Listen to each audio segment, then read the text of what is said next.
Hello everyone, this is PS and today I'm going to talk to you how to have an instant motivation if you are working on a long term goal.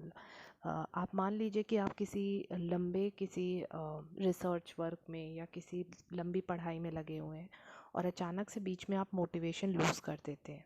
तो आपको क्या करना है? कुछ नहीं करना है।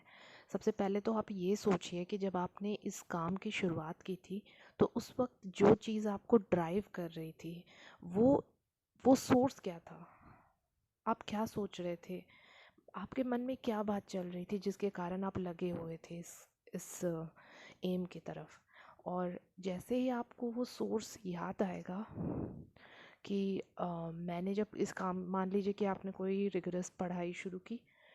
शुरुआत में आपका मोटिवेशन था कि नहीं भाई मुझे करना है क्योंकि मतलब आपको पता था कि आपका वाई क्या है। I am doing this because I am, suppose you are preparing for CA and you have a clear motivation in your mind. You want to do it because it is your dream job, because you want to pursue it, uh, so that you could be best accountant or chartered accountant in the service to serve the corporate world in the best of your ability. So मान लीजिए ये आपका motivation है। सो आप शुरुआत में ऐसे लगते हो और बीच में मोटिवेशन लूज़ कर देते हो। जब बीच में आप मोटिवेशन लूज़ कर दो तो आप इसी चीज़ को फिर से याद करो, और चाहो तो आप अपना वाई जो है कि आप क्यों उस काम में लगे हो उसको आप एक जगह लिख लो, और फिर आप उसके बाद जब कभी भी डीमोटिवेशन हो उस चीज़ को देख लो।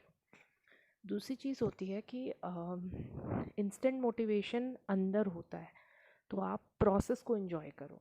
ये मत सोचो कि जब आप अपने गोल को अचीव कर लोगे तब आपको खुशी होगी या आप फुलफिल्ड रहोगे या तब आपको जा कर के आनंद प्राप्त होगा।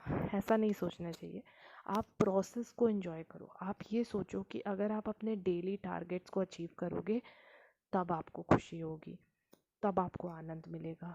तो जब ना, अगर आप इस तरह से अपने माइंड को सेट करोगे तो आप अपने इस प्रोसेस को एंजॉय करने लगोगे, और आपके लिए ये जो जिस एम में आप लगे हो वो रिगरस नहीं रह जाएगा, वो आपके लिए आसान हो जाएगा। आपको हार्ड वर्क की हैबिट हो जाएगी।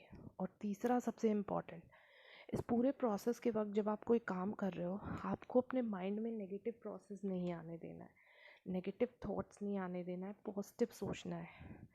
मान लीजिए आपके पास रिसोर्सेज ज़्यादा नहीं है, फाइनेंशियली आप वीक हो, फिर भी आपको पॉजिटिव सोचना है।